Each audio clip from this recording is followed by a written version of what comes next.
Pull your chair closer to the fire. The Duke of Marchwood broke the wrong seal on his wedding morning, and by the time he understood, his bride was already in the carriage to St. Andrew's Church. Edmund Hartfield had risen before the household. The valet had laid out the wedding coat on a chair, the silver-grey waistcoat folded across its arm, the dark blue cravat pressed flat. But Edmund had passed all of it without touching, and walked instead to his study at the head of the south corridor, because there was a letter from his solicitor he had meant to read the night before. He would sign what needed signing before he was due in the breakfast room. He was 27 and a duke, and he believed, that morning, he understood what kind of marriage he was about to make. The study was cold. The fire had been laid but not lit. The housekeeper had not expected him to come down before the maid swept the grate. He crossed to the desk and saw, on the green leather blotter, the letter he had asked for, sealed with the dark red wax of Lansdowne and Holt, and beside it, fanned across the desk like a hand of cards laid down in haste, 3 other letters that had not been there the night before. The new valet, Tomlin, had been clearing out the late Mr. Greaves's effects. Greaves had been valet to Edmund's father for 31 years, and had passed in his sleep in the small attic room 3 weeks ago, and his desk had stood untouched until this morning, when Tomlin, eager to prove himself, terrified of the wedding, had dragged it from the wall and emptied its drawers onto the Duke's blotter without thought. Most of the papers were inventories.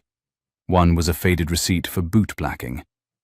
One was a letter, addressed in a careful sailor's hand, sealed with cheap green wax, and wrapped in a strip of linen as if to keep it safe from rain. The cover was inscribed, "To Lady Cora Linwood, by hand, into her keeping only."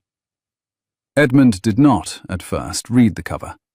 He saw the green wax, and the wrapping of linen, and the seal of an unfamiliar coat of arms, and assumed it was the second of the trust documents he had been promised, the one his solicitor had written to him about, that had gone missing in transit between Portsmouth and London some weeks ago, and had been declared lost. He picked it up. He broke the seal with his thumbnail. He unfolded the page.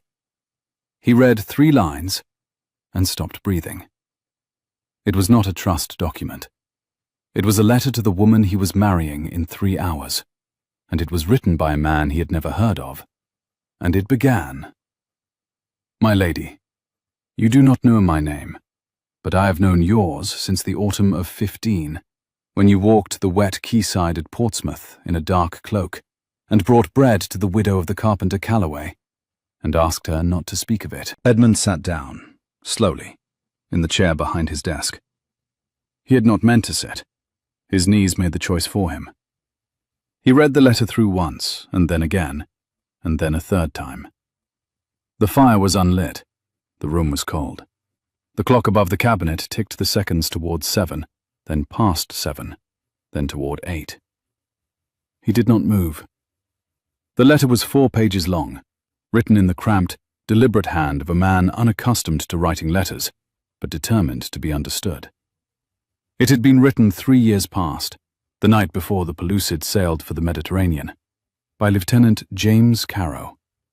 Edmund did not know the name, and yet by the second page he understood that this letter had been written in the certainty that it would never be answered, and in the absolute conviction that the woman who would receive it had to be told, even if she chose to read it once and burn it without reply, what kind of person she was.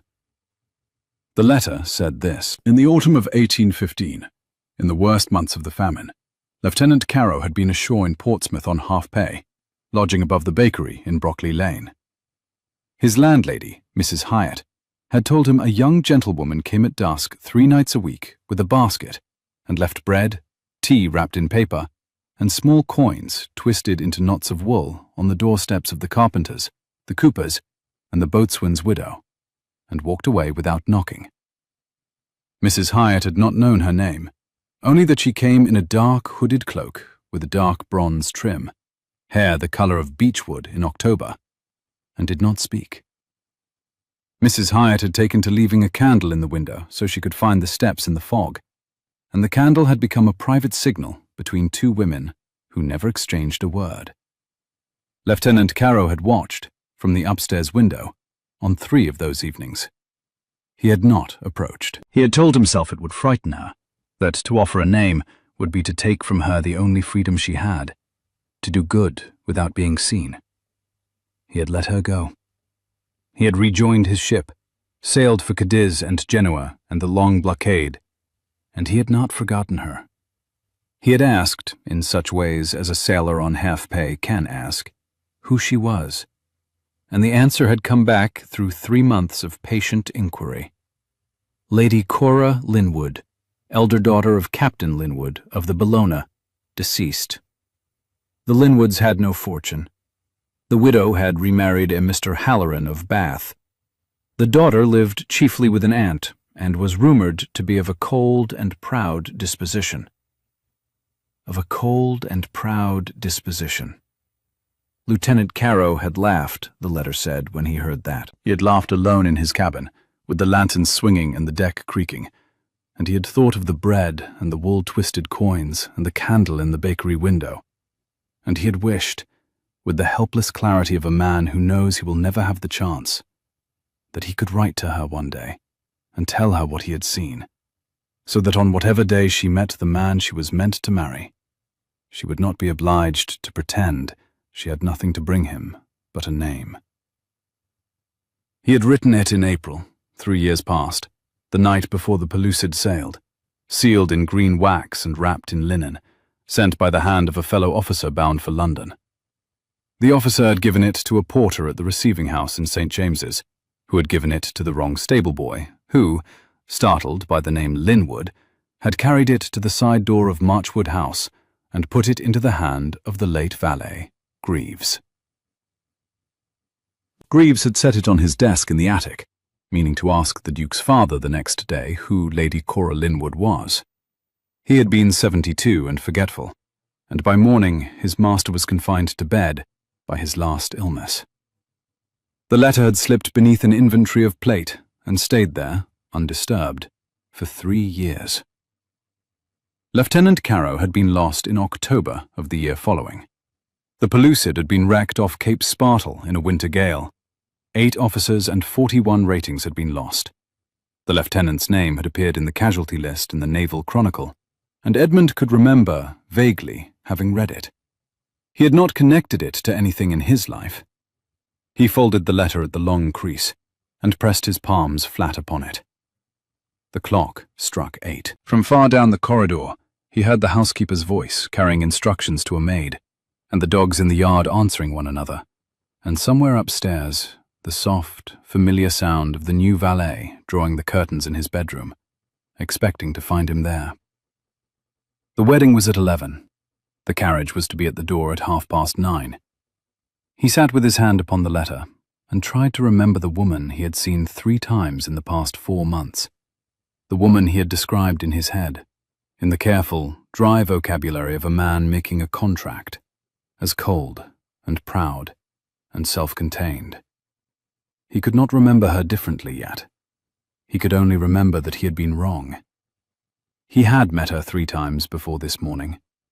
The first had been at his uncle Lord Thurning's house in Berkeley Square on the 2nd evening of February, when his uncle had brought the marriage proposal forward formally, and the families had been asked to dine. Edmund had arrived in time for the soup. Lady Cora had been seated 3 places to his left, between her stepfather Mr. Halloran and an aunt with a feathered turban, and she had not spoken to him during the soup, the fish, or the partridge. She had answered his stepfather's questions in 3-word sentences. She had refused the wine. She had eaten very little. When the ladies withdrew, she had risen and inclined her head to the table without meeting any face in particular, and Edmund had watched her go and thought, "She does not want this." He had been relieved.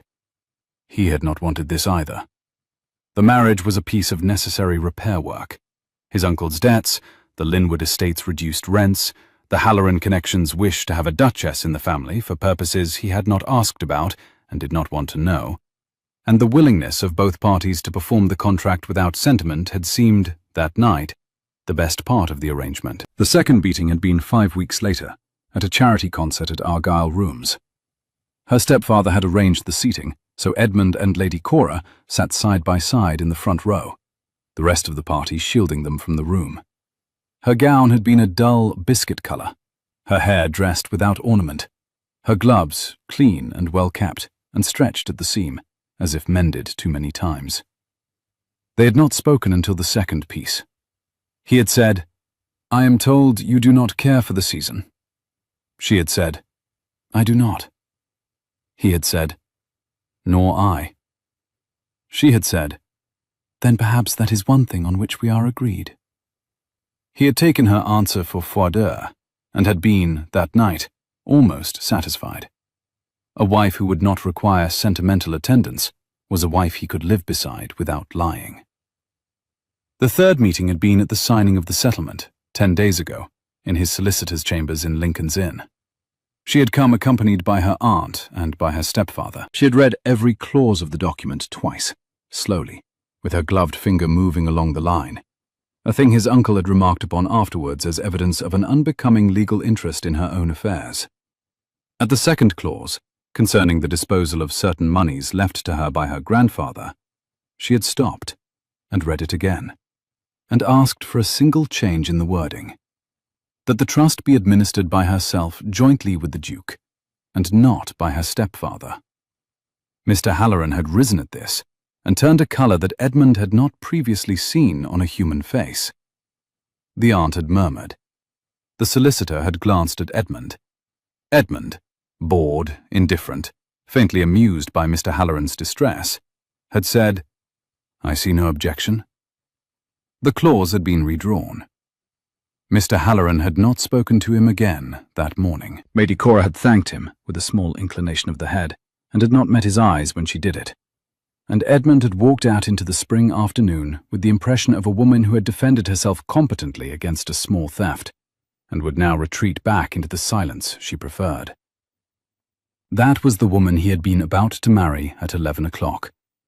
The woman in the letter on his desk was not that woman. Or rather, she was, but she had been so much more, all along, than the surface he had agreed to take. He thought of the dark cloak with the bronze trim. He thought of the candle in the bakery window.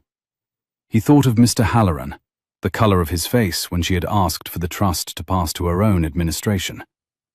He thought of her gloves, well kept, mended, and of the small coins twisted into knots of wool, and he understood, all at once, where those small coins had come from.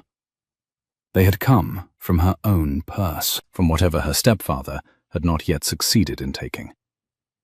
She had been feeding the widows of her father's seamen out of her own pin money during the famine, telling no one, on her stepfather spread in Bath drawing rooms, the phrase of a cold and proud disposition. He stood up. He set the letter carefully back upon the blotter, refolded along its original creases. He went to the bell and rang it once. Tomlin appeared in 12 seconds, breathless, terrified that he was late. "Where," Edmund said, in the quiet voice his servants had learned by now to fear more than shouting, "did this come from?" Tomlin looked at the letter. He looked at the Duke. He looked at the floor. From Mr. Greaves's desk, Your Grace. I was clearing it out. The lid drawer. There were 3 or 4 old papers in the back of the lid drawer. I did not look at them. I brought them down." "When was the desk last cleared?" "Never, Your Grace. Not since Mr. Greaves came to it." "And he came to it?" "In your father's time, Your Grace. 30-some years past." Edmund nodded. He turned the letter once on the blotter so that the cover faced upward, and read the inscription again. "To Lady Cora Linwood, by hand, into her keeping only." He had broken the seal of a private letter intended for the woman he was about to marry. By any code of honour he understood, the correct thing was to confess it to her at the first private moment after the ceremony, return the letter into her hand, and bear whatever judgment she chose to pass. He did not yet know what kind of judgment that would be. He suspected he would deserve it. "Your Grace," Tomlin said carefully, "the carriage is ordered for the half-hour." "Yes." "The bishop is at the church already. Your uncle has gone ahead." "Yes." "Will you come up to dress, Your Grace?" Edmund looked at the cold grate, at the letter, at the small green seal lying broken on the blotter beside it. He thought, I am about to marry her in a public ceremony before 200 people, and I have just learned, in the space of 15 minutes, that I have spent 4 months understanding her wrongly. I cannot enter the church carrying that error.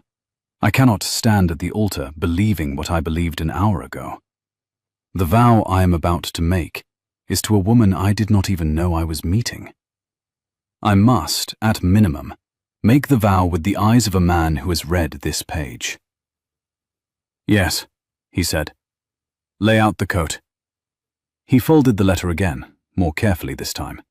He slid it into the inside pocket of the wedding coat where the prayer book was meant to go. He carried the prayer book in his outer pocket instead. He went up to dress. Down in the great hall of Marchwood House, the long case clock struck the 8:15. In a smaller house, on the other side of London, in a bedroom whose window faced the garden, Lady Cora Linwood sat at her dressing table with her hands folded in her lap and watched her aunt fasten the last small pearl into her hair, and thought of nothing in particular, except the colour of the morning light and the strange, hollow quiet that had settled in her chest when she had woken before dawn and remembered what day it was. She was 25, going to be married at 11 o'clock to a man she had spoken with for less than half an hour in total, in 3 rooms, 3 times. She had agreed because the alternative was to remain in her stepfather's house and watch him work his way, by patient quarterly raid, through the trust her grandfather had left. She had agreed because the Duke was reputed honest and quiet, and the settlement gave her the right to administer her own trust jointly with him. She had told herself, lying in her narrow bed the night before, that this was as much as she could ask of the world, and that at the altar she would not look across at her stepfather or up into the gallery, only at the bishop's hands, old and gentle, which would do their work and be done. She was not afraid of the Duke. She was not in love with him. She did not yet know him. What she was that morning, although she would not have used the word even in the privacy of her own thinking, was a woman preparing to give up a name she had carried for 25 years, and to enter, with her own hand and her own voice, a new life whose furnishings she could not yet picture. Her aunt finished with the pearl. Her aunt stood back. Her aunt said, with the brisk practicality that was the only kindness she had ever managed to express, "There, you are very fine." Cora rose. She turned to the long mirror. She saw a tall, slender woman in a high-waisted gown of ivory silk, over an underdress of pale amber, with the dark bronze travelling cloak waiting on the chair behind her, folded, ready. The cloak she would wear out of the church and into the carriage.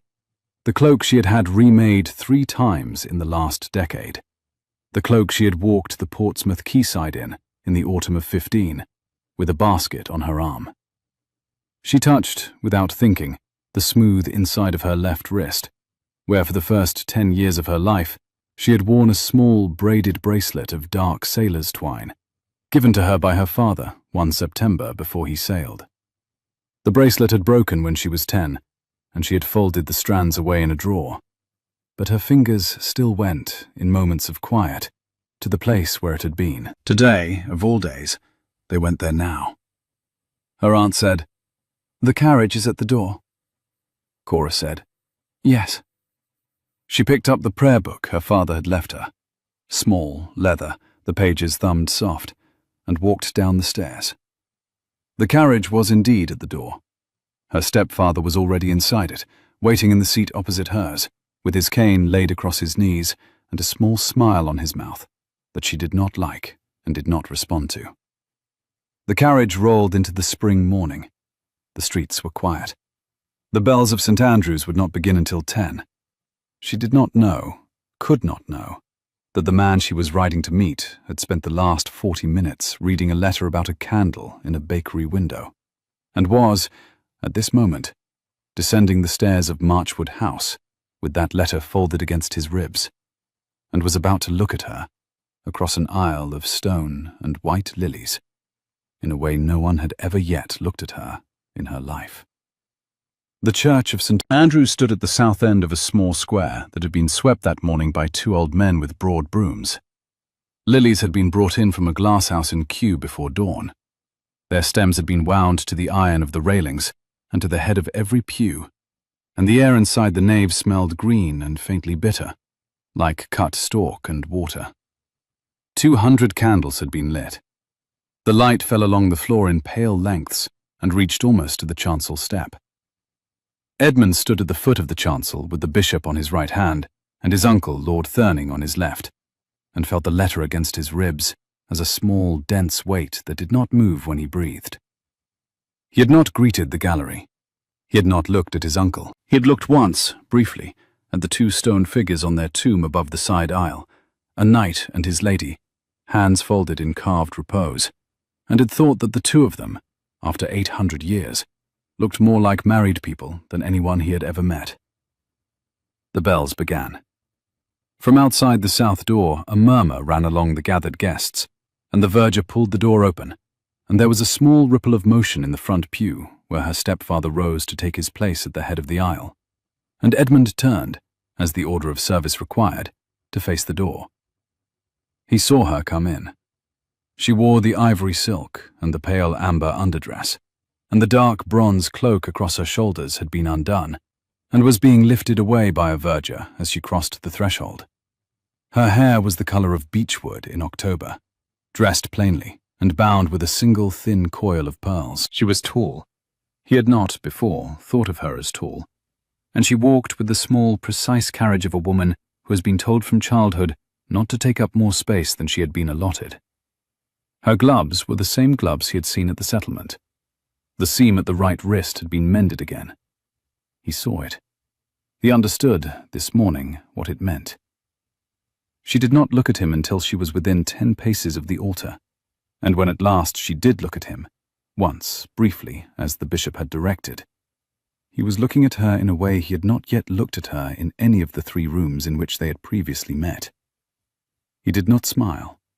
He did not soften his face. He did not perform any of the wedding day expressions a duke is expected to perform. He simply met her eyes, and held them, and did not look away. There was nothing in his face that was froideur. There was nothing in it that was pity. There was, in his face, something she had no name for, an attention so steady and so careful that for an instant she thought he might be about to speak. She faltered for half a step. Her hand tightened on her father's prayer book. Her stepfather, beside her, mistook the falter for sentimental nerves and patted her elbow with the satisfaction she had no time, just then, to resent. She reached the altar. She took her place at Edmund's side. The bishop opened the book. The service began as such services did, and Edmund heard none of it. He heard the sound of his own pulse in his ears, and the rasp of the prayer book pages, and the distant cough of an old gentleman in the third pew. He saw, beside him, the small stillness of a woman who was holding herself upright with a discipline he had previously read as coldness, and now understood as the only armour she had ever been allowed. He thought of the bakery window and the candle in it. He thought of Mrs. Hyatt, whom he had never met, leaving a single candle for a young woman she had never spoken to, so that she could find the doorsteps in the fog. He thought, with a sudden ache low under his collarbone, that no one had ever lit a candle in any window for him in his life. The bishop read the dearly beloved. The bishop read the marriage charges. The bishop turned the page and prepared to put to the assembled congregation the formal question of impediment. It was at this moment, in the small breathing space between the bishop's first inhalation and his first word, that Mr. Halloran rose from the front pew and stepped one careful pace into the aisle. There was a hiss of breath through the church. Mr. Halloran was a man of 54, well-dressed, with thin, light hair, and a complexion that pinkened at the cheekbones when he was about to take pleasure in a public scene. He wore a black coat and a dove waistcoat, and a small chain of office which he held no right to wear. He inclined his head to the bishop, as if entering a board meeting, and said, in a voice pitched to carry to the rear of the gallery, Your Reverence, I beg the indulgence of the assembled. There is, I am sorry to say, an impediment. The bishop, who had not been a young man for 30 years, and had been bishop of this diocese for 19 of them, turned his head slowly and looked at Mr. Halloran with an expression which suggested that his patience was a finite resource and was being spent at this moment. "Mr. Halloran," the bishop said, "is this a matter of canon?" "It is a matter of conduct, Your Reverence." A faint sound rose at the back of the church, a stifled gasp, followed by the squeak of a pew board as several elderly ladies turned in their seats to see better. Edmund did not turn. Cora did not turn. Edmund looked instead at her, at the side of her face, which had gone quite still, the way the surface of deep water goes still over an undertow. Her gloved hand, on the prayer book, did not move, but her thumb pressed, slowly and deliberately, against the leather binding, and pressed, and pressed. And only when her thumb was white did she set the book down on the prayer rail in front of her and lift her face. She did not look at her stepfather. She looked at Edmund. It was the second time she had looked at him with her own face, not the face she had shown at dinner, or at the concert, or in his solicitor's chambers. It was a face he had not seen before. There was in it an enormous tiredness. There was in it a kind of weary, almost bored apology, as if she were apologizing in advance for the indignity that was about to be inflicted upon him on her account, and as if she had been apologizing for indignities all her life, and was very practiced at it. He did not return the look with sympathy. He returned it with the same flat, steady attention with which he had met her at the door of the church, and he gave, very slightly, a single short shake of his head, the smallest possible signal, and turned then to Mr. Halloran, and said, in the level, almost mild tone of a man who has decided in the last 15 minutes that there is exactly one thing he will not allow to happen in his lifetime. "Mr. Halloran, state it." Mr. Halloran appeared not to have expected to be addressed by the Duke. He opened his mouth. He shut it. He opened it again. "Your Grace, I had hoped to be heard by His Reverence in the proper—" "State it. We are short of time." "It is, Your Grace, I am sorry to say, there is a question of long standing concerning my stepdaughter's conduct in the autumn and winter of 15, when she resided briefly at my late wife's house at Linwood Cross, and which conduct, were it to come to wider public knowledge, would render her, in my view," he turned his face piously to the bishop, "and I trust in His Reverence's view also, unfit to enter into the present sacrament without further inquiry." He paused. He had clearly rehearsed. "It is," he said carefully, "the matter of certain irregular evening absences from my wife's house, in the company of a person whom my stepdaughter has never seen fit to name, and which absences, were they to be reviewed by, say, the trustees of the small marriage portion which my late wife laid down on her—" "You will say no more," Edmund said. He said it quietly. He did not raise his voice.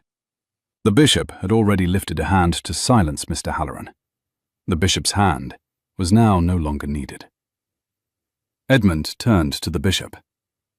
"Your Reverence, with your permission, the gentleman has raised a matter of conduct.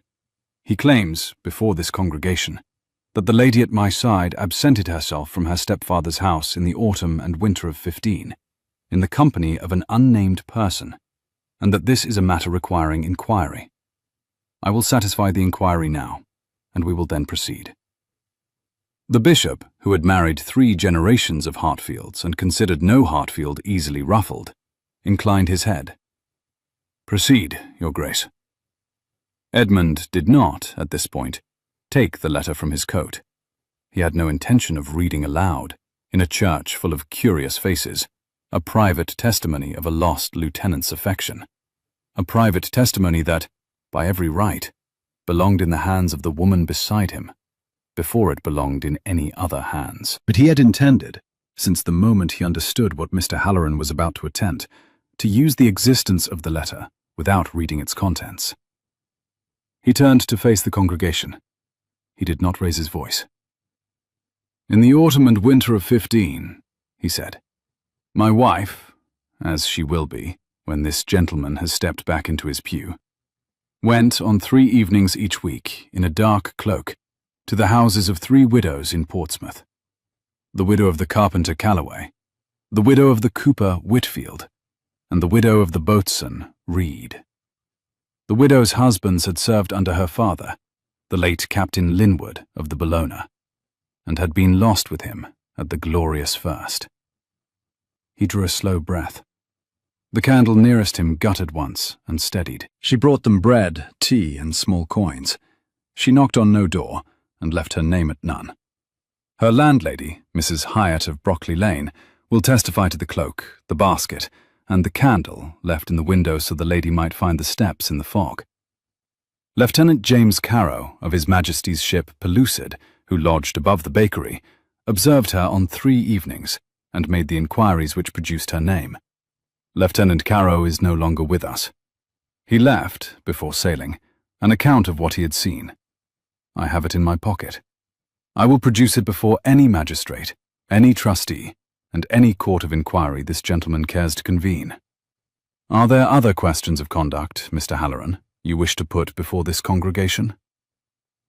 The silence in the church had the texture of held breath. Edmund did not turn his head, but he could feel, with the precision of a man who has just spoken without having known 10 minutes earlier that he was going to speak, that the woman beside him had not moved. Her gloved hand had risen, very slowly, and pressed once, and only once, against her own breastbone, as if to press something back. Mr. Halloran's pink had drained out of his cheekbones. He was looking at the Duke as if he had not, until this moment, properly understood that the Duke was a person who could speak. "Your Grace." "Step back into your pew, Mr. Halloran. There are documents. The trust." "Step back into your pew. We will speak of the trust on Monday in my solicitor's chambers, with such documents as you are able to produce. We will not speak of it now." Mr. Halloran stepped back into his pew. He did not sit so much as fold. The pew creaked under him. The lady on his far side, an aunt with a feathered turban, moved 1/2 inch away from him. The bishop turned his page. The bishop said, "Then, by the grace of God, we shall proceed." The service resumed. Edmund did not, even now, look at Cora. He had decided that he would not, until the moment the bishop required it. He had decided that whatever passed between them after this morning would have to pass with the letter in her hands and his own confession in her ears, and that until that confession had been made, he would not presume the small currency of a glance. The bishop reached the vows. It was Edmund who spoke first, by the order of service. He spoke clearly. He spoke without ornament. He said his name and the form of the words. "I, Edmund Marchwood, take thee, Cora Linwood, to be my wedded wife." He paused, not for sentiment, but because the breath caught, and went on. "To have and to hold from this day forward, for better, for worse, for richer, for poorer, in sickness and in health, to love and to cherish, till death us do part." He kept his voice low. He did not turn it into a performance. The phrase, "to love and to cherish," came out of his mouth with the carefulness of a man who has just realized, that morning, that he has agreed to something larger than he believed he had agreed to. Cora's voice, when she answered, was lower than he had expected. It was a deeper voice than the small, precise voice he had heard in the solicitor's chambers. A voice that came from further down in the chest, the voice of a woman accustomed to being heard above wind. She said her name. She said the form of the words. She did not falter at the line about love and cherish. She said it with the same level, even gravity with which she had said the line about sickness and health. And Edmund understood that she had decided, at some time in the past hour, what manner of vow she meant to make, and had not deviated from it on the strength of one strange look across an aisle. The bishop joined their hands. The ring went on. The bishop said the blessing. It was done. The congregation breathed. There was a small communal sound at the back of the church, a sound like a long-held question being released, and then the soft rustle of people preparing to rise. The verger drew the bell. The bells of St. Andrew's began. The newly married pair turned, by the order of service, and walked down the aisle together at the bishop's signal. And Edmund, for the first time since he had broken the seal of the letter at 7:30 that morning, looked at his wife. She was looking straight ahead. Her face was composed. Her cheeks, however, were faintly coloured for the first time he had ever seen, and her gloved fingers, where they rested in the crook of his arm, were trembling, very slightly, in a way which had nothing to do with the cold. He did not say anything. There was nothing he could say in a church full of 200 curious faces. He laid his other hand over her gloved fingers, briefly, where they rested on his sleeve. Only a moment, only enough for her to feel the steadiness of it through the silk. And she did not look at him, but she did not move her hand away. They reached the south door. The morning light fell on them. The bells were loud in the open air. The carriage was already at the foot of the steps, the 4 greys steaming. They went down the steps together. They were married. Mr. Halloran did not come out of the church. In the carriage, Edmund handed her up first. The footman shut the door. The carriage moved. They were alone, for the first time in their lives, in a small, enclosed space, and the silence between them lasted from the gate of the churchyard to the corner of Marylebone Lane. She was looking out of the window. She had not yet drawn off her gloves. Her hands were in her lap, one inside the other, the way her aunt had taught her to hold them when she was a girl. He sat opposite her. He had taken off his hat. He looked at her, and he discovered, with the small jolt of surprise that goes with seeing, at last, what one has been failing to see, that her eyes, in the slant of the morning light through the carriage glass, were not the dark eyes he had taken them to be at the dinner table. They were grey. They were the grey of weather over the Solent. He had, it seemed, never properly looked at her face before today. She turned her head from the window. She met his gaze. She said, "I do not know how you knew." He said, "I did not, until an hour ago." He did not yet take the letter from his coat. He could not, in a moving carriage on Marylebone Lane, with a wedding breakfast for 60 waiting at Marchwood House, hand her a letter from a deceased man and ask her to read it. He could only, having waited in the church until he had stood beside her in the vow, meet her grey eyes now and say, "There is a thing I must give you, when we are at home and we are alone. You will be very angry with me when I give it to you. I have done a thing this morning that you have every right to find unforgivable. But, first, before I give you the thing, before you read it and decide what to do, I wish to say, here, in this carriage, in case I do not have the chance later, I had not understood until an hour ago what kind of woman I was marrying. Forgive me for not having understood it sooner. I was prepared to be a fair husband to a stranger. I would like to be a different husband to you. I do not yet know how. I am asking your patience while I find out." She did not speak. Her lips parted and shut. She looked down at her gloved hands. After a moment she said, very quietly, "I do not know what to say to that." "You do not have to say anything to that." I had decided I would say very little to you today. I had thought it would be easier for both of us." "Yes." "You have made it very difficult." "I am sorry." She looked up at him then. The corner of her mouth lifted, briefly. Not a smile, only the readiness of one. "I do not believe you are, Your Grace." "No," he said. "I am not." The carriage turned into Cavendish Square. She drew off one of her gloves slowly, finger by finger. He saw, when the glove was gone, the place inside her left wrist where her fingers went at moments of quiet. He did not, yet, ask about it. He had used up, for the morning, every confession he was permitted to make. Marchwood House had been opened from cellar to garret 3 days before. The east salon had been swept and aired and dressed with white roses. The long table had been laid for 60 along its length. 6 liveried footmen stood at attention along the north wall, and at the south end, the fire, large, old, a fire that had been kept burning, in winter and summer alike, since the second Duke's time, gave out its steady, deep red heat. The household had been told that the Duke and Duchess would be received at the foot of the great stair.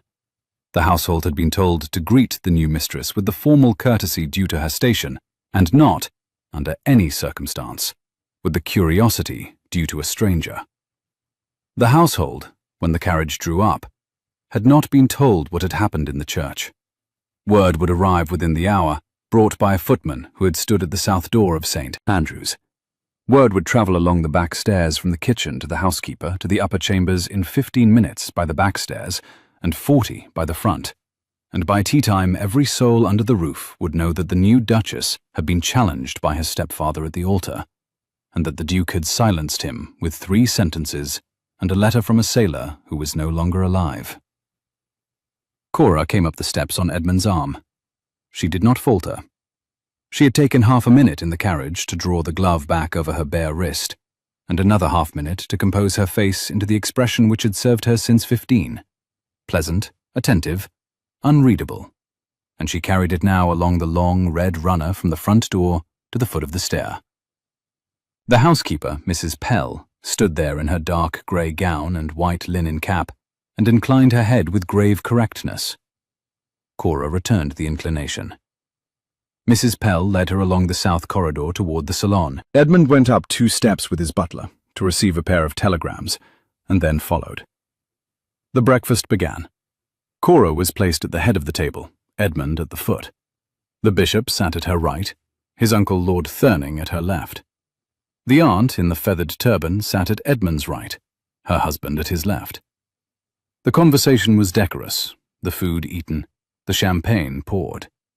No one spoke of Mr. Halloran's interruption, but the table conspired to talk gently of small matters: an actress engaged at Drury Lane, the spring race, a May frost. Cora answered when addressed. She did not initiate. Her colour, by the second course, had returned almost to ivory.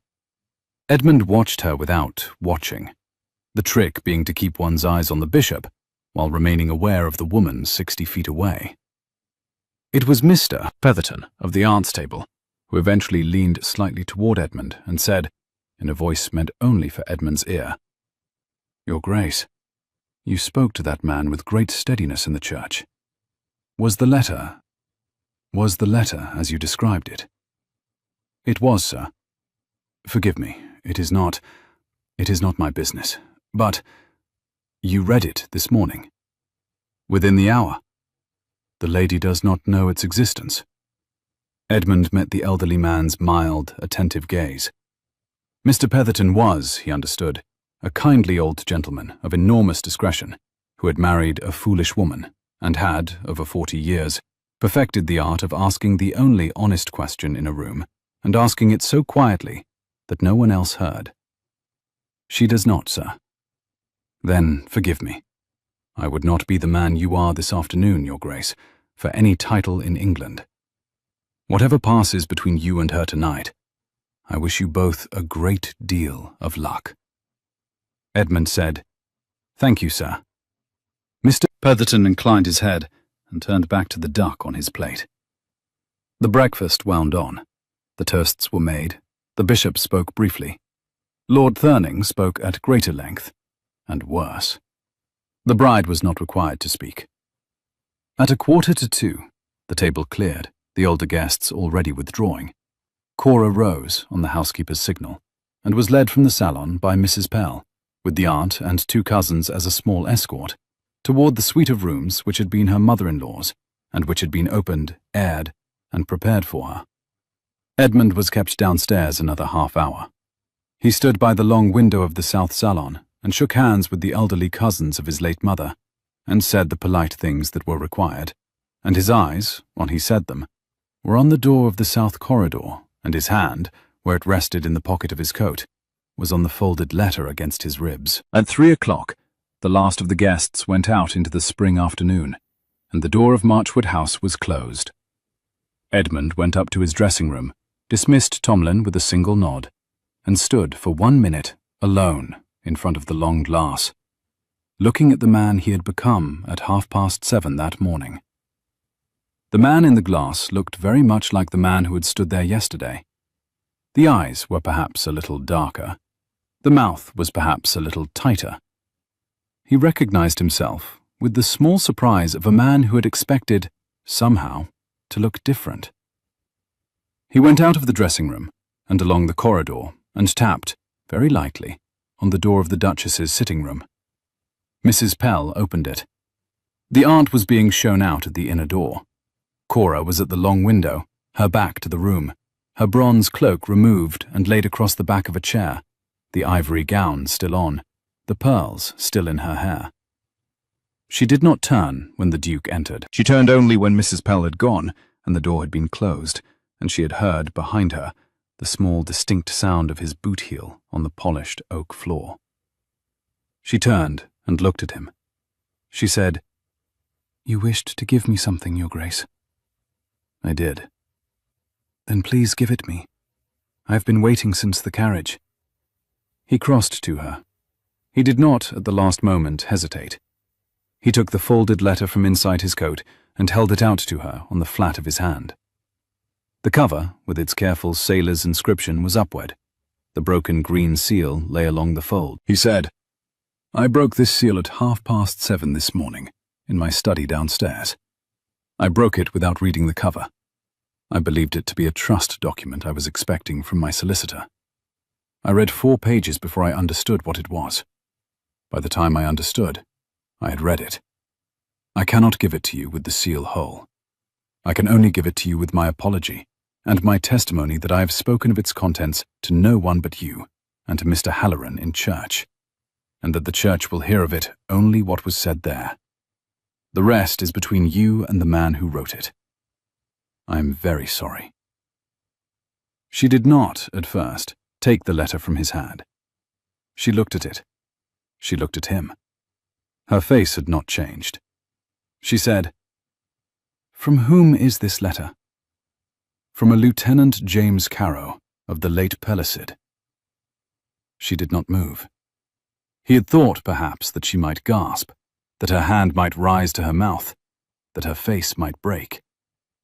None of these things happened. Her grey eyes went very still, the way still water goes still over depth, and a very small line appeared between her dark brows. And after a long, quiet moment, she said, in a voice that was lower than the voice she had used in the church, "Lieutenant Carow is... I knew the name." "You knew him?" I never met him.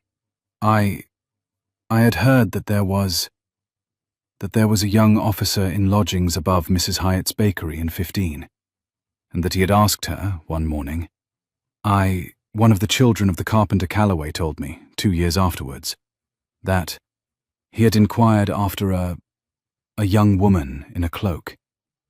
I never knew his name." "You knew of him?" "In an indirect way, yes." "Mrs. Hyatt did not tell you?"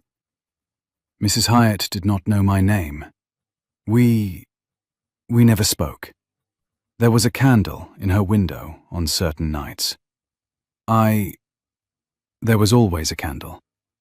I assumed it was hers. I went away from Portsmouth in the spring of 16, and I did not return, and I never saw her again." He wrote to you in April of that year, before sailing for Cadiz. He wrote 4 pages. The letter went astray in the receiving house in St. James's. The wrong stable boy carried it to the wrong house. It was placed on the desk of an old valet of my father's who is no longer with us. It lay in the drawer of his desk for 3 years. It was found this morning by the new valet in the course of clearing out the desk and put on my blotter at 7:15. I broke the seal at 7:30. I read it 3 times. He was lost at Cape Spartel in the autumn of 16. He never knew that the letter had not reached you. She had not, in this entire account, taken the letter. She had not moved. He saw now the smallest tremor at the corner of her mouth, not in her eyes, only in the corner of her mouth. He set the letter, very carefully, on the small table beside her, between an unlit candle and a porcelain tray that held a single dried rose. He stepped back. He said, "Read it or do not read it. Burn it or do not burn it. I have given you all of it that I am able to give. If you wish me to leave the room, I shall leave the room. If you wish me to wait outside the door, I shall wait outside the door. If you wish me never to speak of it again, I shall never speak of it again. If you wish to speak of it, I shall hear you. Whatever you decide is what we shall do." She did not, even now, look down at the letter. She looked at him. Her grey eyes were wet, very slightly, along the lower lashes. She had not yet allowed the wetness to gather into a tear. She said, quietly. She told him he had not had to tell her he had broken the seal. He answered that yes, he had had to. Many men would not have, she said quietly. He was not many men, he said. He was the man she had married that morning. She allowed, with a small, dry tilt of the head, that this was a thing he had only been since 11 o'clock. And before 11 o'clock, she pressed. Before 11 o'clock, he said, I was a man who had not known what kind of woman he was marrying. Now I do. I am very sorry I did not know sooner. I am very sorry I had to be told by a letter from a man I never met. She turned her head slightly. She looked at the unlit candle on the small table beside her. She said, "Will you light that candle, please?" He went to the bell. He did not ring it. He had a flint in his coat pocket, as men of the period carried, and he struck it on the small steel from the case, and he lit a taper at the spark, and he lit the candle from the taper, and the flame caught and stood up steady. He set the taper down. He stepped back. She looked at the candle for some seconds. Then she looked at the letter beside the candle. Then, slowly, in the way one approaches a thing that may yet bite, she lifted the letter into her hand. She did not read it standing up. She crossed to the chair at the long window and sat down with the letter on her lap, and she lifted the first page in her 2 ungloved hands, and she began to read. Edmund did not leave the room. He did not approach. He stood, instead, at the center of the carpet, with his hands clasped loosely behind his back, and he watched her face for the time it took her to read the 4 pages. And he did not look away. He saw, in the first page, her color go. He saw, in the second page, the small line between her brows deepen, and then, abruptly, smooth. He saw, in the third page, her left hand come up, without thought, without volition, and press, gently and for a long time, against the inside of her left wrist, where the little braid of dark sailor's twine had been, 25 years ago, before her father had drowned. He saw in the 4th page the first tear. She did not cry openly. She read the page through, slowly, and folded it along its long crease, and folded the others against it, and laid the letter in her lap, and pressed both hands flat upon it, and only then did she allow herself to bow her head by perhaps 3 inches, and let the tears fall, quiet, unstopped, the kind a person sheds for a thing she had not known she was permitted to grieve. He crossed to her. He did not touch her. He went down on one knee beside the chair, so that his face was below the level of hers, and he put his hand, palm up, careful, not asking, on the arm of the chair beside her hand. She did not, immediately, take it. She lifted her chin and turned her face to him, and let him see that she had been crying. She did not wipe the tears. She said, in the lower voice he had heard at the altar, "You are kneeling, Your Grace?" "Yes." on the wrong side of the room." "Where would you have me kneel?" She considered this. Then she lifted her right hand from the letter on her lap and put it, deliberately, on top of his upturned palm, and curled her fingers down around the side of his hand. Her hand was cold. Her hand was small, smaller than he had thought it was. Her grip, when he turned his fingers up to meet hers, was steady. "Here," she said. He stayed kneeling beside her for a long time. Neither of them spoke. The candle on the small table burned steadily. The ivory silk of her gown lay quiet against her knee. Outside, in Cavendish Square, the light shifted a long degree as the afternoon wore on. After perhaps a quarter of an hour, she drew a slow breath and said, "Will you tell me about him?" He told her what the letter said, in the order in which the letter said it. He did not paraphrase. He did not gild. He told her of Mrs. Hyatt and the candle in the bakery window. He told her of the inquiries made through 3 months of patient asking. He told her of the wreck off Cape Spartel. When he had finished, she did not speak for some time. She held the letter in her lap, the 4 folded pages, with the broken green seal lying on top, and she looked at the candle on the small table, as if testing whether the candle could bear what she was about to ask of it. She told him, in a voice so low he had to lean toward her to hear, that she had never known the lieutenant had existed. Edmund answered, simply, that the man had not expected an answer, that the letter was very clear on that point, that he had written it so that one day, in the future, she would know what he had seen. She considered that for a long moment, looking at the candle. It was kind of him, she said. It would have been easier on him to write nothing. He wrote a great deal. Edmund did not contradict any of these observations. He let them stand between them, like the small, steady candle on the small table. She closed her eyes. She did not, this time, weep. She set her hand on the folded pages on her lap and pressed them, very lightly, in the way one might press a hand on a child's forehead to test for fever. She said, "I will keep this. I do not mean to read it again today, but I will keep it. And I will write to Mrs. Hyatt, if she is still living. I will, when this is over. I will go down to Portsmouth, and I will sit with her. I will go with you, if you will permit it." "Yes," she said very quietly. "Yes. Go with me." She opened her eyes.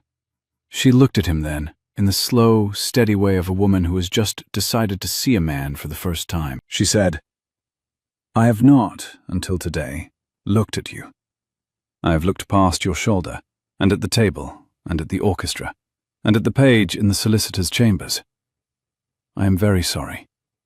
I had decided, on the second evening at your uncle's house, that you were the kind of man it was easier not to look at, because looking would mean hoping, and I had decided not to hope from you." "What kind of man?" "A proud man. An indifferent man. A man who would meet me at the church and would not have wished, for either of us, that the marriage be more than a contract. I had told myself I had been very lucky. I had told myself that an indifferent husband was the best a woman in my circumstance could ask for, and that I should not be greedy. And now?" She did not immediately answer. She tilted her head. She looked at him a long moment. She said, "And now I think that I have. I have been wrong, more than once, in the last 6 weeks. I had thought you indifferent. I had thought myself prepared. I had thought I knew what I was walking into the church to do. I was wrong on all 3 counts. As was I. As were you. It seems," he said, "we have begun by being wrong about each other. Perhaps it is the easiest place to start." She gave him then the first true smile he had ever seen on her face. It was a small smile. It did not show her teeth. It changed everything about her face. He had been looking, for half the day, at a steady, controlled face, which had bestowed upon the world the polite discipline of a woman who expected nothing back. The smile he saw now was the face beneath that face, the face she had not, in his presence, allowed before. She said, "Stand up, Your Grace. Your knee will be stiff in the morning. It will be very stiff in the morning. That is no good, when we shall be having Mr. Halloran on Monday." "No." "And before Monday?" "Yes." "Before Monday, Your Grace, I should like, if you will, to ride out tomorrow morning. I have not been on a horse in 9 months. There is a chestnut mare in your stable I saw from the window when the carriage came in. I would like to take her out at sunrise. With you, if you will come. Without you, if you will not." "I will come." "Good." Cora. It was the first time he had used her name without the title. He had not planned to. He had said it, and now it sat in the small space between them with the weight of an object placed on a table. She did not, this time, look away. She said, "Yes. I should like, in time, for you to use my name." "In time?" "Yes." "I shall try, Your Grace. I cannot promise I shall manage it before Monday." "It does not have to be before Monday." "No. But by the autumn, perhaps." "By the autumn," she said. "I think you will hear it more than once." He stood up. His knee was indeed stiff. He bowed to her, formally, the way a duke bows to his duchess in their own house, not the bow of a courtier, but the small, private bow of a husband who has elected, of his own will, the gesture of respect. And he turned, and he went out of the room, and he closed the door very quietly behind him, and he stood for 1 long minute on the other side of the door, with his hand against the panel, and he listened, and he heard her, on the other side of the door, draw 1 long, slow breath that was almost laughter. The next morning at sunrise, the chestnut mare went out of the stable yard at Marchwood House at a quiet trot, with a pale grey gelding alongside her. The Duke and his new Duchess rode in the long park north of the house, where the chestnut avenue had not yet fully come into leaf, and the grass under the hooves was wet to the knee. They did not speak for the first 10 minutes. They did not have to. When at last they slowed at the river gate, she turned in the saddle and looked at him. Her hair, freed from the coil of pearls that had been in it the day before, fell along her shoulder in a loose plait the colour of beechwood. Her cloak was the dark bronze cloak. Her gloves were her own old gloves, mended. She said, "I have not ridden out at this hour since I was a girl at Linwood Cross." "Then we shall ride out at this hour every day this week," he said, "until you are tired of it." "I shall not be tired of it." "Then every day this month." "That, Your Grace," she said, "is rash. We have an estate in Hertfordshire which I am told you do not visit. I expect to be persuaded to visit it. The riding there will be different." "I shall persuade you cheerfully. I have not been to Hertfordshire in 4 years." "Your housekeeper there will be very surprised." "My housekeeper there will be very pleased. She has, I am told, been waiting for me to find a wife." "Has she?" "She is not the only one." The chestnut mare put her ears back at a heron at the edge of the river. The gelding turned in a half-circle, and Edmund settled him with a hand on his neck. Cora watched the heron go up out of the reeds, the slow, heavy beat of its wings, the small slap of water as its feet left the surface, and Edmund watched her watching the heron, and thought that, in the days to come, he would learn the geography of her face in the way one learned the geography of a county one had inherited and never properly visited, slowly, without map, on horseback. They rode back to the house at 7:30. Mrs. Pell met them at the side door with the air of a woman who had bad news to deliver and intended to deliver it in the order in which it had arrived. "Your Grace, a messenger came at 6 from Mr. Halloran's solicitor." "Already?" "It is a—" Mrs. Pell hesitated, then went on with the careful precision she had cultivated over 30 years. "It is a notice of petition, Your Grace. I had it brought to your study. I have not opened it." Cora went very still. Edmund laid his hand over hers briefly on the rein. He said, "Thank you, Mrs. Pell. We shall come down to the study in 20 minutes. In the study, an hour later, Edmund and Cora stood on either side of the green leather desk, where the letter from Lieutenant Carrow had been read at 7:30 the morning before. The letter from Mr. Halloran's solicitor lay open between them. It was 3 pages long. It was written in the heavy, sloping hand of a clerk who had been awake half the night.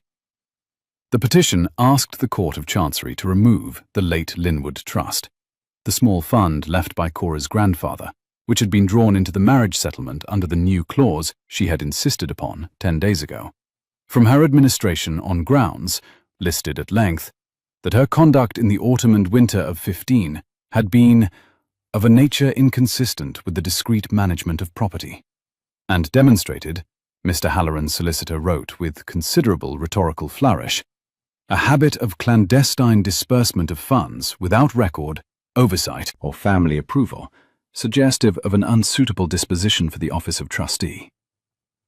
Cora read the petition through. She read it a second time. She set the page down on the desk and pressed her palms flat upon it. Her face had returned, by the second reading, to the steady, controlled mask she had worn at the dinner table on the second evening of February. She observed, levelly, that her stepfather had not given up. He had only changed instrument. He could not have the marriage, so he meant to have the trust. Edmund nodded once. He had never wanted the marriage, she said. He had wanted the trust through it. He had assumed, when he negotiated the contract, that she should never ask for the joint clause. When she had asked for it 10 days ago, he had understood, at the solicitor's table, that he had lost it. This petition was not new. It had been prepared the next morning. It had only been waiting for a pretext, and the pretext was the autumn of 15. Edmund replied that the autumn of 15, as they now knew it, was more honourable than anything Mr. Halloran had done in his life. She glanced at him, with a small, dry humour she had not, before, allowed her face. "Be careful, Your Grace. That is unmarried uncle talk. We are too newly married to talk that way of a member of the family." "Then I shall talk that way of him in private." "In private, Your Grace. Between you and me. In this room. He is the worst man I have met in 5 years." "In private," she said. "I agree with you." She turned the petition. She read again the list of grounds. She put her finger on a sentence and held it there, and looked up at him. "Edmund," she said. It was the first time she had used his name. She said it the way one tries the weight of a coin one has not, before, held, turning it slightly, weighing it on the palm. He did not, in answer, do what he wished to do, which was to come round the desk and take her hand. He stayed where he was. He inclined his head. "Cora," he answered, in a tone that gave her the answer to whatever question she had not yet asked. She went on, with the small line between her brows reappearing. "This petition. It has been prepared with care. The wording is precise. A clerk has been at it overnight. That is not a clerk who was hired this morning. He has had this drawn up for some time. It will not collapse merely because we go before the court and you tell them what you told the bishop. There are men on the bench who will require—" She paused and chose the word demonstration, of habit, of consistent moral character, of evidence broader than the testimony of a sailor who is no longer alive. "You have an idea." "I have an idea. It is not without cost to me. It will require me to do in public what I have spent a decade making sure no one would ever know I had done in private. I do not relish the prospect, but I think it is the right one." "Tell me." She told him. The plan was simple. She would write that afternoon to Mrs. Hyatt of Brockley Lane, if she was still living, to the daughters of the carpenter Calloway and of the cooper Whitfield, and to the boatswain Reed's widow, who kept a small dame's school near the dockyard. She would ask each whether, of their own free will, they would consent to swear a deposition before a magistrate that, in the autumn of 15, they had received bread, tea, and small coin from a young woman in a dark cloak who had given no name, and that they had since learned that woman's name to be Cora Linwood. She would ask none of them to swear to anything they did not know, only, if they wished, to set their hands to a paper which said the truth. If even 3 of them agreed, she said, the petition would collapse. Halloran could not, before any magistrate, sustain the charge of clandestine disbursement of funds suggestive of unsuitable disposition for the office of trustee, in the face of 3 respectable women swearing they had received that disbursement and considered it a kindness. Edmund considered. He said, "It will be in the papers." "Yes. You will not be able to undo it. You will, henceforward, be the Duchess who fed the widows of Portsmouth. It will be told and retold. It will cease to be your private secret." "Yes. You have, for 10 years, kept it as your private secret." "Yes." "Why?" She looked at him a long moment. She said, "Because I had nothing else of my own. The bread was small, the coin was small, the cloak was second-hand. But the choice was mine, and the going down to the quayside in the fog was mine, and the not being thanked was mine. It was the one thing my stepfather had not yet taken from me, because he did not know it existed. To keep it secret was to keep it mine. And to give it up now will be—" She paused, and chose the word again with the same deliberate care. "Will be to give it up to you. To me. To you, to this house, to this name, to the court and the papers and Mrs. Pell and Tomlin and the kitchen maids and Mr. Petherton and the bishop and the elderly cousins. To everyone who has, since yesterday, the right to know who the new Duchess is. I am—" She pressed her hand on the petition briefly and lifted it. "I am ready to give it up. I had not, until yesterday afternoon in the sitting room upstairs, known that I was ready. I am ready now. I am very tired of holding it alone." He came round the desk. He took her hands. Her hands were cold. Her grip was steady. He said, "Then we shall write the letters together. Today. Today. Now. I have a clerk who can carry them by the evening coach. They will be in Portsmouth by morning." She said his name once, quietly, as if to test whether the room could hold it. She told him her stepfather would fight it, and that he would fight it ugly. He answered, with the same level steadiness she had used at the petition, that they would not flinch. I should like, Your Grace, to have on this desk, while we write the letters, the candle from the upstairs sitting room. I should like it lit." "I am sentimental about the candle." He rang the bell and asked Mrs. Pell to bring the candle. Mrs. Pell did not raise her eyebrows. The candle was brought, in its plain pewter holder, with a fresh wick. Edmund lit it. The flame stood up steady on the green leather desk between them, and they sat down on either side of it, and they wrote the letters. They wrote 4 letters between them, in the slow, careful hand of people who knew every sentence would be read aloud in a courtroom. Cora wrote 3.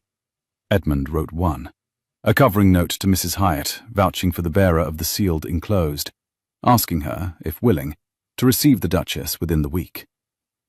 Cora's hand was very different from his, small, dense, leaning slightly forward, and Edmund found himself watching the way she held the pen, her left hand bracing the page. She had a way of pressing on a thing she meant to make sure of. He thought he should like, in the years that came, to be one of the things she pressed her thumb on. The letters went out by the 4 o'clock coach. The clerk Edmund had spoken of carried them himself.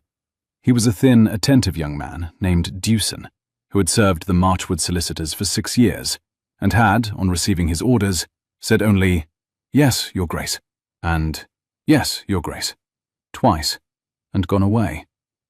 By morning he was at Mrs. Hyatt's bakery in Brockley Lane. That evening, Sunday, Edmund and Cora dined alone at the small round table that had been set for them in the Duchess's sitting room, rather than at the long table in the salon. Mrs. Pell had perceived, with the discreet competence which had earned her a place above the housekeepers of 3 larger houses, that the Duke and Duchess were, that night, neither in a mood for 60 places, nor in a mood to be observed by the lower hall, and had arranged the small table without being asked. The candle from the desk had been brought up. It stood between them on a clean linen cloth. The fire in the grate was small and quiet, and the curtains had been drawn against the spring evening cold. They did not, that night, speak much of Mr. Halloran. They had spoken of him at length all afternoon. Instead, Cora asked, over the soup, about Edmund's father, who had been lost 3 years ago. Edmund, who had not, since the funeral, spoken of him to anyone but his uncle, found himself describing, in the slow, halting voice of a man unused to it, the man who had taught him to ride at 6 and to read parliamentary papers at 12. He told her of his father's habit of reading aloud to his mother in the long winter evenings, and of his small, rough hands, which had been the hands of a man who had been a midshipman at 13. She set down her spoon. She said, "He was in the Navy. For 4 years. He left when his elder brother was lost. He inherited the title at 16. He did not, again, set foot on a deck of any kind. He spoke of it sometimes, in the evenings, the way a man speaks of a country he was happy in for a year and never returned to. My father was at the Glorious first. I know. He was a captain at 28, a happy man. I do not remember him well. I was 8 when he was lost. But I remember he was happy. My mother—" She paused, the small line between her brows reappearing. "Married for love, against her family. When he was lost, she had no one. She married Mr. Halloran in the second autumn after, because the Linwood estate had been entailed and sold, and the trust my grandfather left was held in Bath by Mr. Halloran on her behalf. He had made himself indispensable. She was very tired. She married him to be allowed to stop thinking. She survived 4 years, then succumbed to an inflammation of the lungs, properly, in her bed, with my hand in hers. I was 15. After that, I went to my aunt's at Linwood Cross, and to Portsmouth at 15, and to Portsmouth at 15. I had a small allowance from my mother's trust, which my stepfather, at that point, did not yet know how to redirect. I used it. I went down to the quayside 3 nights a week. I am not, you must understand, a person who has done a great many courageous things in her life. I have done one. I have done it without telling anyone. I have, since this morning, the strangest and most unexpected feeling, which is that it has been received. It has been received. By you. And by me. I had not. She set her spoon down and pressed her fingertips together and looked at the candle between them. I had not understood that I wanted it to be received.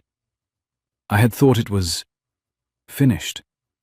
The widows are now elderly or have moved. The carpenter's daughter is married to a clerk in the Navy office, the cooper's widow. I have not had word of her in 8 years, but Dewson will find her, I trust. I had thought that the small thing I did was a finished thing. I see now it has been, all this time, waiting to be told. Edmund, I am very strange tonight. Forgive me. I do not yet know how to be a person who is being seen. You will learn. I shall need a little practice. You shall have it. We have, I am told, 50 years. She smiled then, very slightly, the second smile he had seen on her face. She picked up her spoon. They finished the soup. The replies came through the week, by the fast coaches, one by one. Mrs. Hyatt of Brockley Lane was alive. She was 68. She had received Mr. Dewson on Monday morning, and had sat down with him at her own kitchen table and dictated a deposition in her own words, which he had then signed with a steady hand. The carpenter's daughter, Mrs. Henrietta Calloway Brent, who was now 29 and married, agreed to swear. She remembered the cloak and the basket and the bread. She remembered, she wrote, "the lady's hand at our door, which was thin, and which I held for a half-second once when she pressed the bread on me, and which was the warmest hand I had felt in our house in 3 months." The cooper's widow, Mrs. Whitfield, was found by Dewson at the dame's school the boatswain Reed's widow now kept, where she had gone to live on retiring. She dictated a deposition longer than any of the others, in which she said, in her own way, that the lady in the cloak had saved the lives of her 3 children in November of 15, by preventing her from doing the thing she had been preparing herself in the dark of that month to do, which she now thought of as the small, private thing she would never tell her grandchildren, but would tell, if anyone asked her in court, with a steady voice. She signed her deposition with her full name, and below it she wrote, "With thanks." The boatswain Reed's widow, Mrs. Reed, signed too, with a small note in the margin saying that she had wept when Mr. Dewson had given her the Duke's covering letter, and that she had not slept the night between his visit and her signing.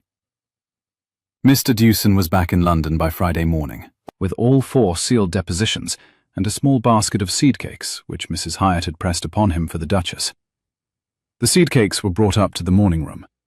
Cora opened the basket and looked at them, and pressed both hands over her mouth and laughed. Not a sound, only a movement at her shoulders, for a long minute. "They are her seed cakes," she said. "She used to bake them in 15. The smell. Edmund, the smell of them, in our front hall at noon."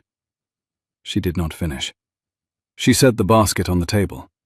She leaned forward and rested her forehead briefly on the back of her own hands. He laid his hand on the back of her neck, where the loose hair had fallen forward, and held it there a moment, and did not speak. The hearing was set for the 2nd Friday. Mr. Halloran's solicitor had asked for an early date, perhaps in the expectation of a duchess unprepared. The Court of Chancery, on this occasion, obliged. The hearing was held in a small panelled room behind the great hall, before a single judge in a grey wig, with 2 clerks at the side desks, and a public bench at the rear which had filled, by the time the case was called, with several elderly ladies in plumed hats who had, Edmund saw, with a small private dismay, decided that this was the entertainment of the season. Mr. Halloran sat in the front row of the petitioner's bench, in his black coat and his dove waistcoat. He did not, this morning, wear the chain of office to which he had no right. He had been advised, presumably, against it. His solicitor opened the case. He spoke at length and well, in the polished phrasing of a man who had been pleading before Chancery for 30 years. He laid out the petition. He read aloud the grounds. He emphasized, with a careful, calibrated rhetoric, the words clandestine, irregular, undisclosed, and unfit. He sketched, without quite saying it, the picture of a young woman who had, in the autumn of 15, kept improper company in the dark hours of the evening at Portsmouth, and who, because of that improper company, was unsuited to the office of trustee of any property. He sat down. The judge inclined his head to Edmund's solicitor, Mr. Holt of Lansdowne and Holt, who rose at the respondent's bench. Mr. Holt was a thin, elegant gentleman of 50, whose hair was the same dove grey as Mr. Halloran's waistcoat, and who had, since Tuesday evening, been preparing the case at his desk with a thoroughness which had pleased even his junior clerks. Mr. Holt did not, at first, mention Lieutenant Carrow. He began by reading aloud, in his level, even courtroom voice, the 4 sealed depositions, each in its turn: Mrs. Hyatt's, Mrs. Calloway Brent's, Mrs. Whitfield's, Mrs. Reed's. He read them slowly. He did not editorialize. He read Mrs. Whitfield's deposition entire, including the small sentence in which she said the lady in the cloak had saved the lives of her 3 children, and the room, the row of plumed hats, the clerks at their desks, Mr. Halloran on his bench, went very still. When he had finished, he said, "I have here also, my lord, with the leave of the court, A letter dated April of the year 3 years past, written by Lieutenant James Carrow of His Majesty's ship Pellucid, who is no longer with us, in which the witnessing of the same conduct is set down. I do not propose to read it aloud. The letter is private property. It has been read, since its discovery, only by the Duke and the Duchess. I do not propose to put it into the public record. I would offer it, with the leave of the court, only for inspection by your lordship in chambers, after the public hearing, should your lordship require corroboration. The judge inclined his head. Mr. Holt sat down. Mr. Halloran's solicitor rose again. He understood by now the nature of the case he was opposing. He attempted, with the practiced agility of a long-experienced advocate, to redirect. He argued that the depositions, while moving, did not address the substance of his petition. That the substance of his petition was not the lady's character, but her judgment. That a lady who had, in the autumn of 15, undertaken disbursements of money without record, oversight, or family approval, was a lady who, however benevolent her intentions, did not possess the steady habits of management required of a trustee. He had perhaps prepared this fallback. He had not perhaps anticipated who would respond. The judge, a man with very sharp, pale eyes, which had been studying Cora since she had taken her seat at the petitioner's table, turned to her and said, "Your Grace, have you anything you wish to say to the court?" She rose. She did not, this time, look at Edmund. She did not need to. She had decided, with him at the candle on the desk, what she would say if she were asked. She had, since the morning, been waiting for the question.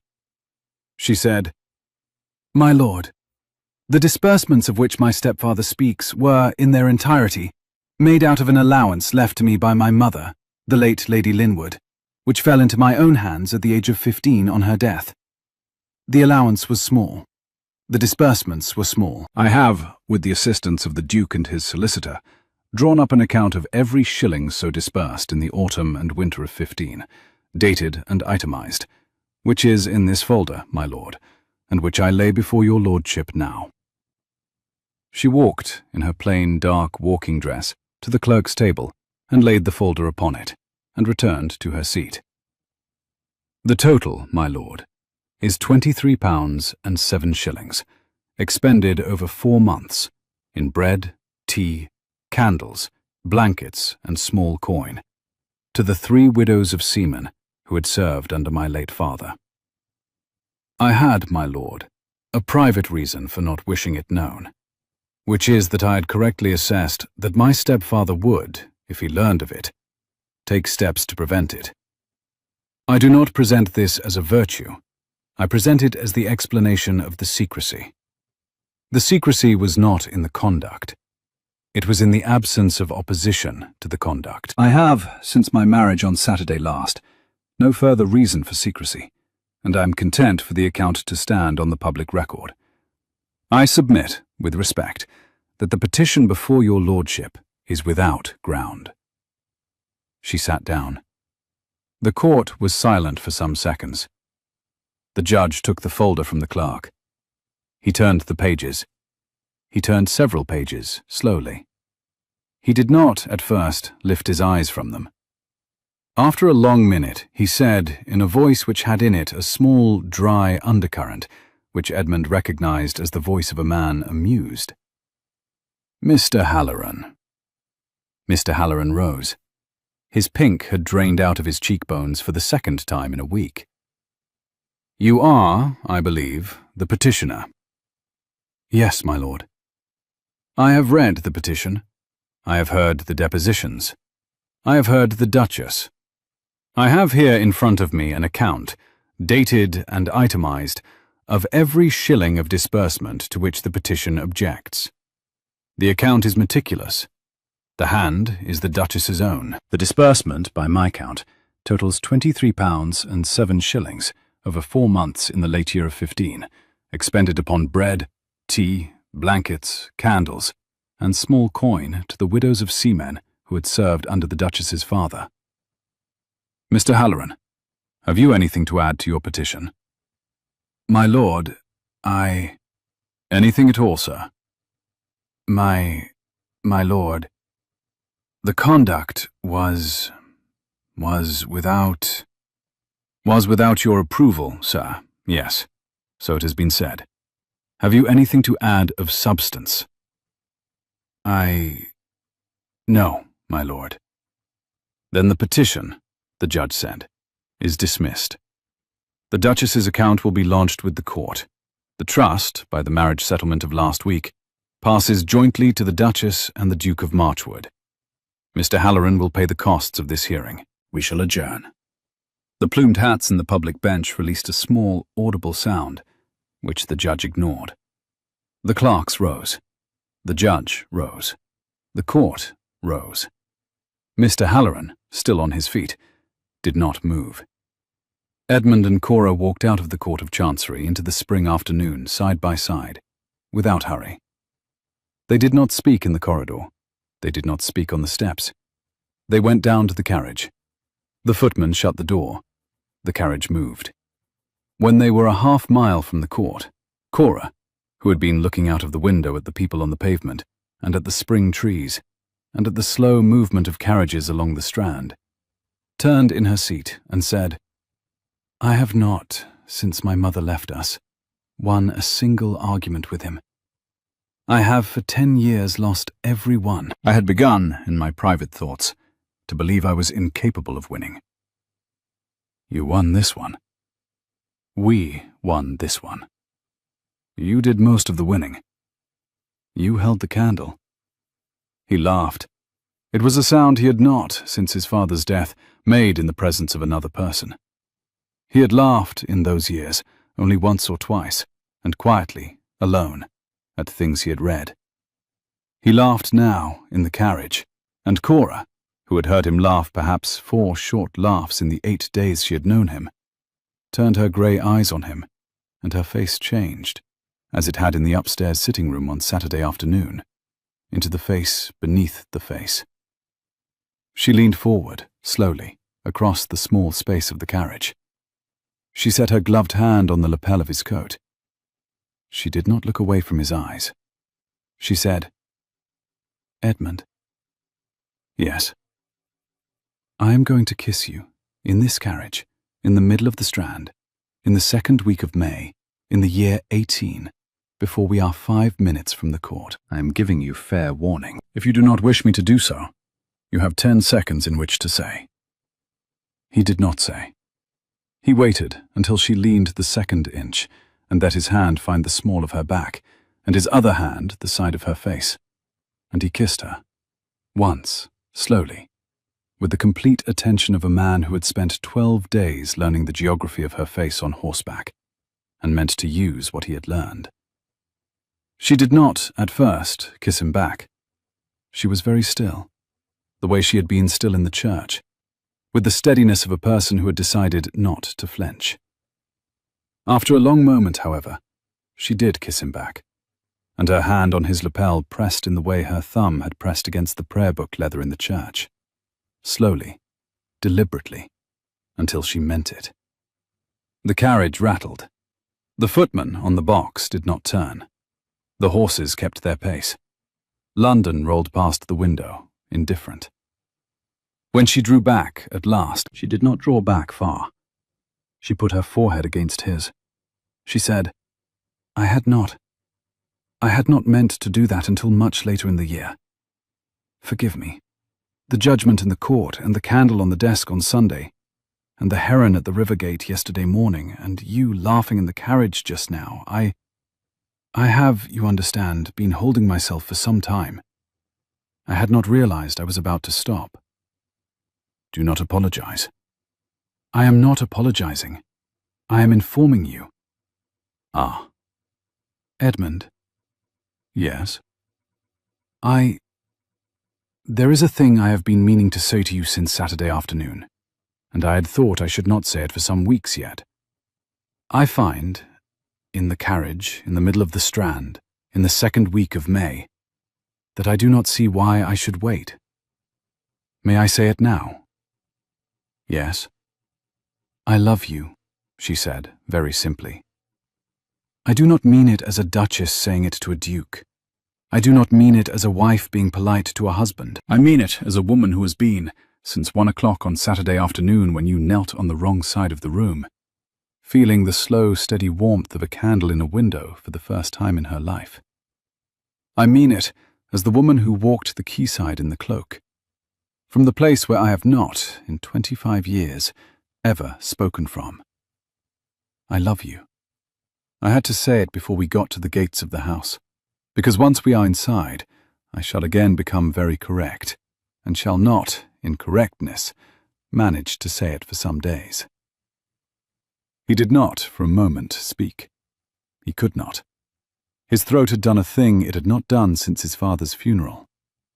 He breathed once, twice, very carefully, and then he answered her, because she had said it first, and the rule of the carriage was that the second answer must match the first. I love you, he said. Cora. I had not, until you said it just now, known the words were sitting under my collarbone. It was sitting there since the moment I read the second page of the letter at the desk in the study at 7:30 on Saturday morning. They'd been sitting there for 8 days. I had not known how to put them out. You have put them out. I love you. From there, from the bottom, from the place where the letter said the candle was. She did not, this time, kiss him. She pressed her forehead against his again, and did not move for the rest of the long way back to Cavendish Square.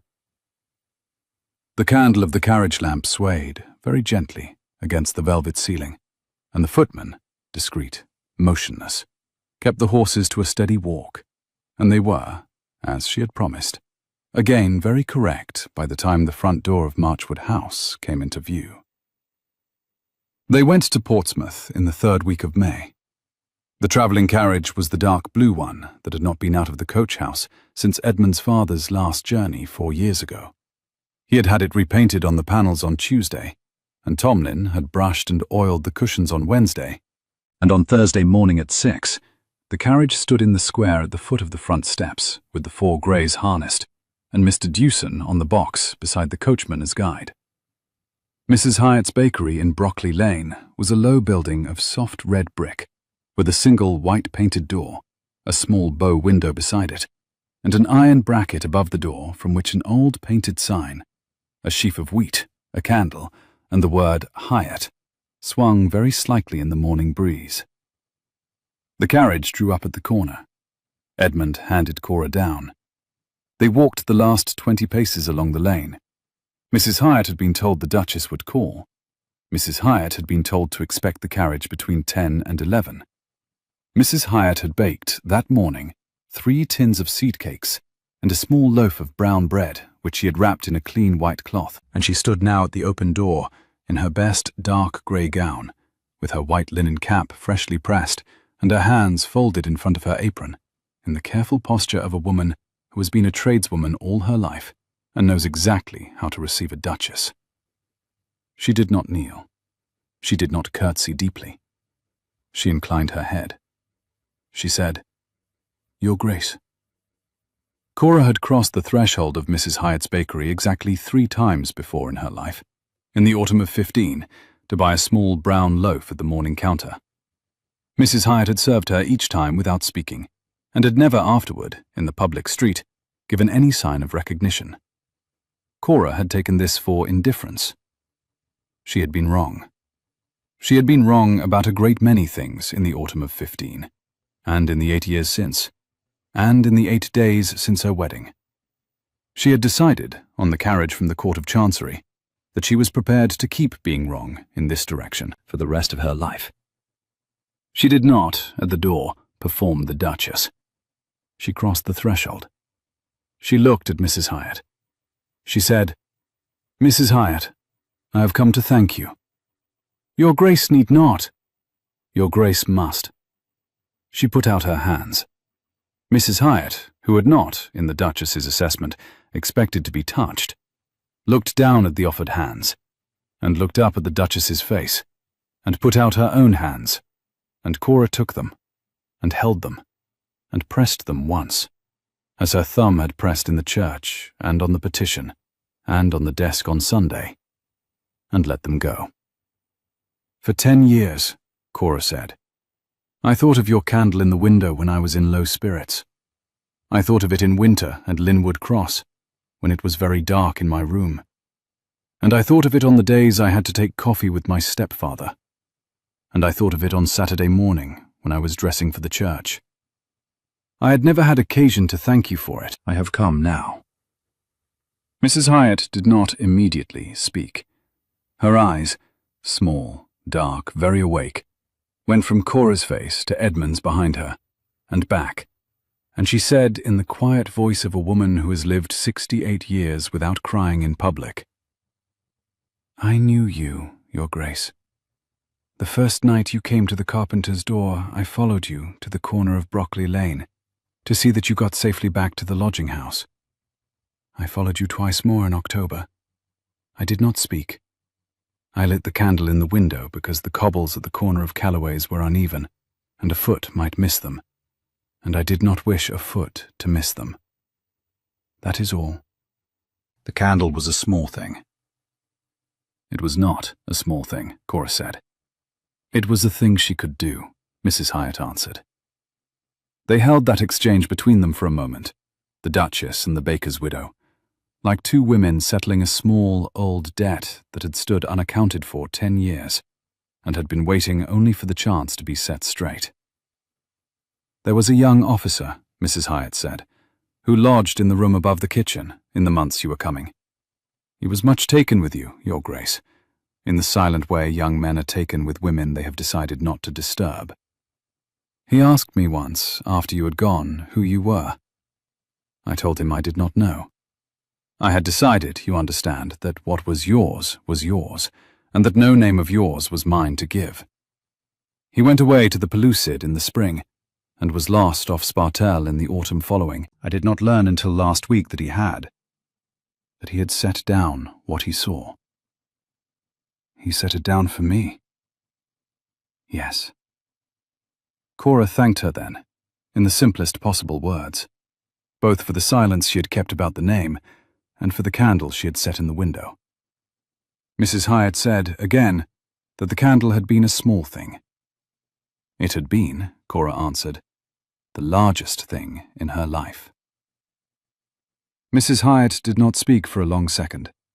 She inclined her head. She turned, carefully, and lifted from the counter behind her the small loaf of brown bread wrapped in the clean white cloth, and gave it to the Duchess with both hands, and Cora took it with both hands, and turned to Edmund, and gave it into his keeping. And Edmund, who had been standing at the threshold with his hat in his hand and saying nothing, bowed to Mrs. Hyatt, and tucked the loaf, very carefully, into the crook of his elbow, as though it were the most important parcel he had ever carried out of any door in his life. They went on to the houses of Mrs. Calloway Brent, and Mrs. Whitfield, and Mrs. Reed. They sat at 4 kitchen tables. They drank 4 cups of tea. They were thanked, and they thanked. And Cora, who had not, by her own account, sat with any of these women in person before, left each kitchen with a small, specific physical detail to keep. The brass clock on the carpenter's daughter's mantel, the painted shell on the cooper's widow's windowsill, the small carved horse on the chimney-piece at the dame's school, which the boatswain Reed had whittled for his eldest son. The carved horse was perhaps 3 inches high. It had a chip out of one ear. Its mane had been incised with the point of a small carving tool in the way that sailors carved. Cora stood for some seconds in front of the carved horse. She set her hand on the chimney-piece beside it. She did not pick it up. She turned to Mrs. Reed and said, "May I ask, has your eldest son a smaller brother, who would, perhaps, accept a horse of his own were one to be sent down?" Mrs. Reed looked at the carved horse. She looked at the Duchess. She said, "He has, Your Grace, a brother of 9. He is a great deal like his eldest brother. He would be much pleased. Then a horse of his own shall be sent down. I had a brother also, who was a great deal like his eldest brother. He too—" She paused for a half-second. Her hand pressed once on the chimney-piece and lifted. He, too, was much pleased by carved horses. We shall send a horse down by Friday. A horse was sent down by Friday. Edmund commissioned it from a woodcarver in Soho whom his father had once employed for a chess set. The carver, given a sketch and a free hand and a generous fee, produced a small chestnut horse of 3 inches with its mane incised by carving tool and a chip, placed deliberately by Cora, out of one ear. The horse was packed in a wooden box with a small letter from the Duchess. It went down on the morning coach.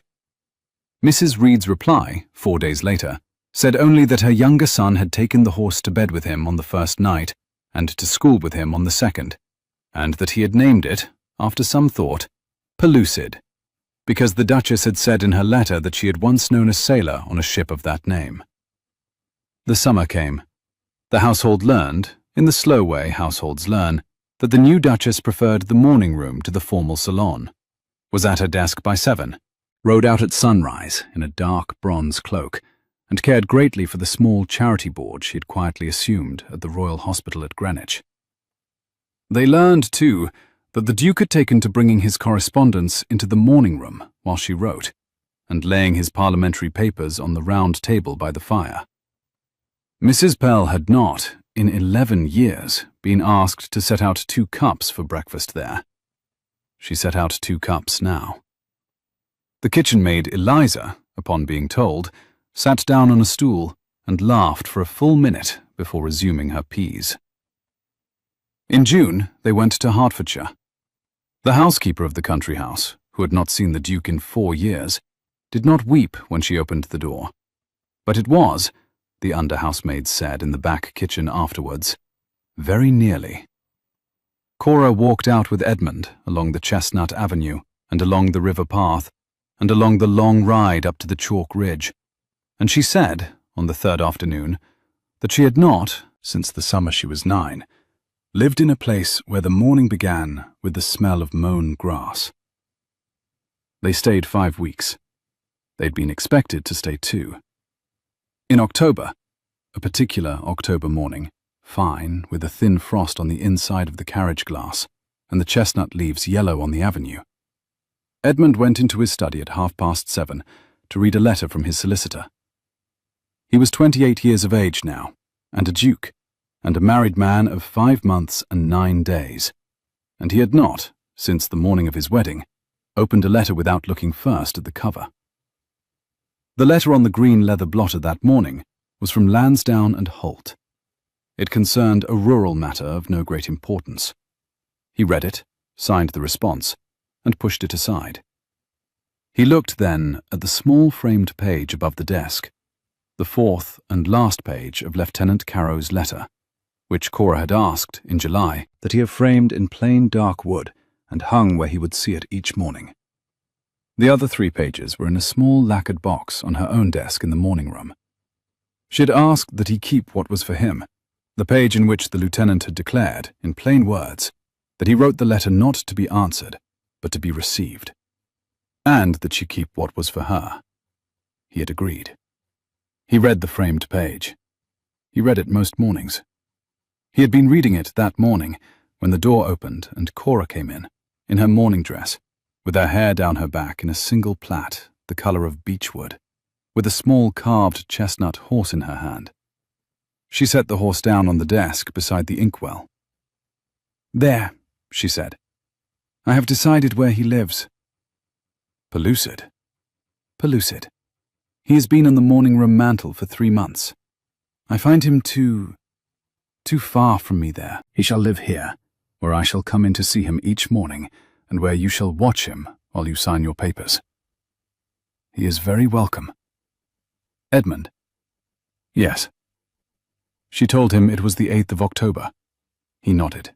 He knew the date. "It is... I have not, until this morning, been certain. I am certain now. I should like to tell you. I do not yet wish to tell anyone else. I have not yet told Mrs. Pell. I have told you first, because you knelt on the wrong side of the chair on the afternoon of our wedding day, and I had decided, between then and now, that you shall always be the first one I tell anything." He had risen, by this time, from his chair behind the desk. He did not, this morning, ask what she had to tell him. He did not need to. He had seen, in her face, in the last fortnight, the small interior change which a man who has watched a woman's face for 5 months learns to read.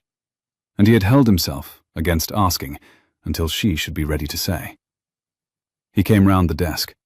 He stood in front of her. He did not touch her. He waited. She said, very simply, "In the spring. Probably in April. The doctor came on Tuesday. He says everything is well." He did not immediately answer in words. He set his hand on the side of her face, very lightly, and bent his forehead to hers, and stood there a long moment with his eyes closed. And he did the small, slow breathing he had done in the carriage on the Strand, and he steadied himself. After a long moment he said, "Then we shall light a candle on the desk this evening. We shall put it in the window. There is no one who needs to find their way to our door, I do not think, this evening. But we shall light the candle." "Yes." "Cora." "Yes." "I love you." "I know." "I should like to say it more often, in the years that come, than I have managed in the months that have passed. I am a man who has only recently learned to say it. I shall require practice. I am asking your patience while I get the practice." She lifted her face. She put her hand against his cheek. She said, "By the autumn, I told you. By the autumn, you would hear it more than once. We are at the autumn, Your Grace. Begin practicing." He laughed, for the second time ever in the presence of another person, and he held her, in the study at Marchwood House, with the small carved horse on the desk, and the framed page above it, and the cold morning light falling in through the long window. And he thought of the cold grate at 7:30 on the morning of his wedding, and of the green wax seal, which he had broken without reading the cover, and of a candle in a bakery window on a foggy night in the autumn of 15, which had, in some way he did not quite understand, lit, in the end, his own door. That evening, in the Duchess's sitting room upstairs, Cora set the small pewter candle holder on the deep sill of the long window. She fitted a fresh white candle into it. She lit the wick from a taper. She drew back, and stood beside Edmund, and looked at the candle, and said, in the lower voice that came from further down in the chest, "There, for anyone who is walking in fog this evening, they shall find the steps." He drew her in against his side. He laid his cheek briefly against her hair. The candle burned steadily. The window stood open to the autumn night. Below in Cavendish Square, a carriage passed, and another, and the lamps of the square came up one by one along the iron railings. It was a very quiet evening. The candle did not gutter. It would, the housekeeper would note in her diary the next morning, burn through to nearly 4 o'clock without going out. And that, dear listener, is the end of the story of the Duke who opened the wrong letter on his wedding morning, and the Duchess who, by 3:30 on her wedding afternoon, had decided that the man who had broken her seal was the only man she had ever wished to keep on her threshold. If you have liked the telling, draw your chair closer to the fire next time and stay a while. There is always another story coming.